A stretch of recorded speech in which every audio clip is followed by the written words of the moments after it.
reason for Indian economy to heave a sigh of relief. All right, Dr. Kohli, thanks very much on that note for joining us. And now moving ahead, viewers, to take some more break. War updates coming in. Missile strikes have been reported in Jubail Industrial City, one of the key energy and petrochemical hubs in Saudi Arabia. The attacks raised fresh concerns over the safety of critical infrastructure amid the escalating regional tension. Let's also welcome in the discussion here retired Major General Dr. Rajan Kochar, our defense expert, and Ambassador Suresh Goyal, who is a former diplomat. Thank you very much to you both, and very good morning for joining us. Let's discuss the latest development, of course, coming in. Jubail Industrial City once again coming under attack. It's a major petrochemical hub, and all this is happening, you know, hours after the announcement of the ceasefire. So what do you really make of this ceasefire, one that has not even been formalized? Ambassador Goyal.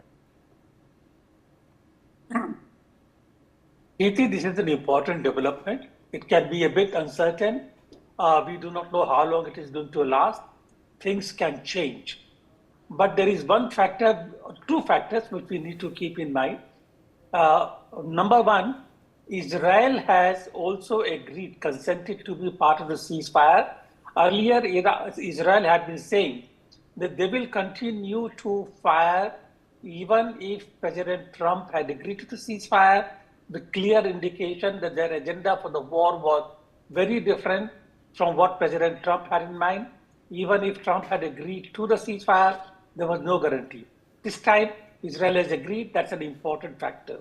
Number two, there was a news in the morning that Iran agreed to opening the Straits of Hormuz after persuasion from China. Now, China is a major buyer of oil from Iran. And therefore, if China is now in the picture in terms of what is happening there is very little possibility of Iran backing out of it. Trump, of course, is entirely a different factor, but Trump also has midterm elections coming up. Therefore, my own sense is that uncomfortable, rather hesitant, clear uncertainties along the way, but with some hiccups and starts and stoppages, by and large, ceasefire will hold, at least for 2 weeks, if not more. But what do you mean by that? Because we are still seeing strikes being launched. Tel Aviv is seeing missiles being pounded on it. Other countries in the Gulf are also coming under attack. So what is this ceasefire really about? What does it mean? As I said, there will be problems along the ceasefire, but by and large it's going to hold. Tel Aviv, if there are firings, we do not know whether Iran is actually firing at Tel Aviv or it is Hezbollah. Hezbollah is still in the picture. Israel has not stopped firing at Hezbollah. Israel's objective to reach the river Latini has continued.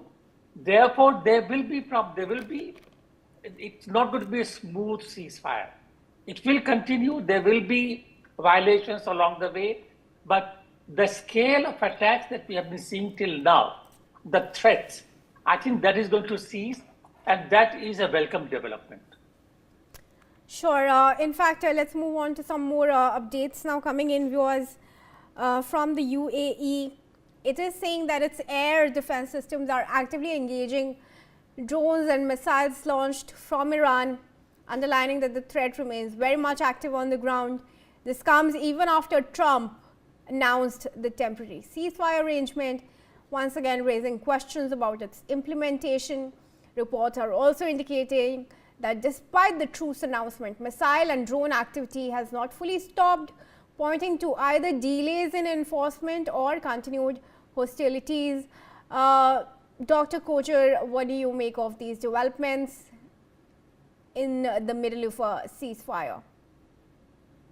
Thank you, Preeti. See, you have to understand firstly that no formal agreement has been made so far for the ceasefire. Nobody has signed on the dotted line, because normally when a ceasefire takes place, you mention with effective from so much of time, 23:53 hours, and you mention the date and things like that. So these are only announcements.